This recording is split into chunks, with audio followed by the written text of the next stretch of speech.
Hello दोस्तों, मैं हूं प्रदीप और आप देख रहे हैं सिविल ज्ञान। आज का टॉपिक ऐसा है कि शायद ही कुछ ऐसे लोग हो जिनको ये टॉपिक पता होगा, लेकिन बहुत ही कम लोग होंगे ऐसे, और बहुत से लोगों को ये पता नहीं होगा ये चीज़ जो मैं आज आपके साथ में डिस्कस करने वाला हूं।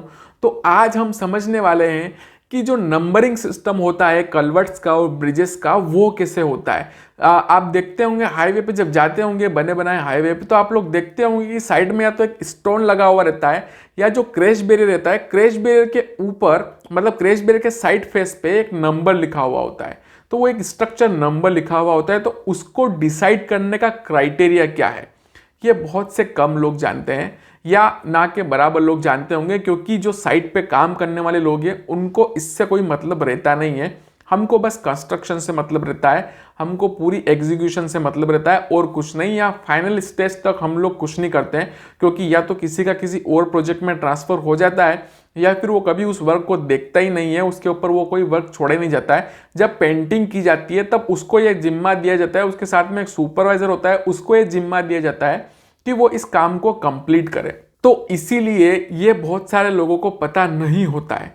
तो ये सिंपल सी मार्किंग होती है, इसमें कोई इतना कुछ ज़्यादा कोई लॉजिक लगाने की ज़रूरत नहीं है। यहाँ पे SP13 आप पढ़ लीजिए, उसमें एक कॉलम है छोटा सा, उसमें एक numbering of small bridges and culverts करके एक पॉइंट दिया हुआ है, उसमें मेंशन करके दिया हुआ है। और यही चीज़ सेम आप लोग जब ब्रिज पे जाके देखोगे किसी पे, तो आपको यही सिस्टम, नंबर सिस्टम जो है वहाँ पे आपको दिखेगा।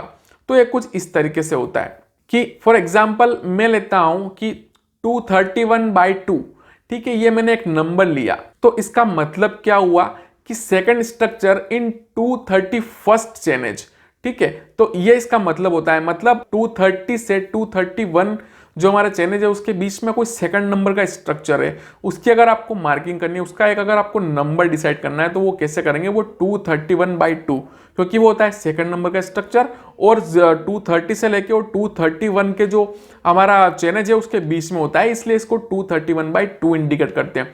अब इसके अलावा एक एक्स्ट्रा इंफॉर्मेशन होती है, एक कलवर्ट अगर होता है कोई, मान लीजिए कोई एक बॉक्स कलवर्ट है, तो उसको कैसे लिखेंगे। तो यहाँ पे मैं एक एग्जांपल के तौर पे बताता हूँ आपको कि जैसे मान लीजिए 1 × 2 × B ऐसा कुछ करके लिखा हुआ है, जो हमारा 231/2 है, उसके नीचे कुछ ऐसी एक डिटेल लिखी हुई है।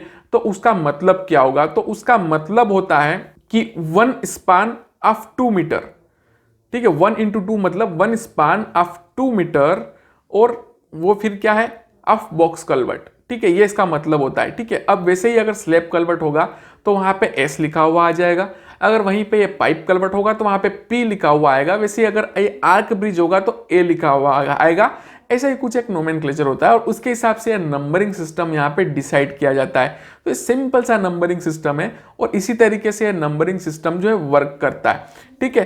तो ये कुछ इस तरीके से ही आप लोगों को स्ट्रक्चर नंबर डिसाइड किया जाता है। बहुत ही सिंपल है, आप लोग इजीली कर सकते हैं इसको। इसमें कोई आपको कोई भी साइंस लगाने की जरूरत नहीं है। यहाँ पे ये बहुत ही इजी है, आप लोग इसको इजीली समझ सकते हैं और समझ भी गए होंगे। और जब भी आप लोग स्ट्रक्चर पे जाके देखेंगे तो आपको समझ में आएगा कि ये नंबरिंग सिस्टम आखिरकार होता क्या है।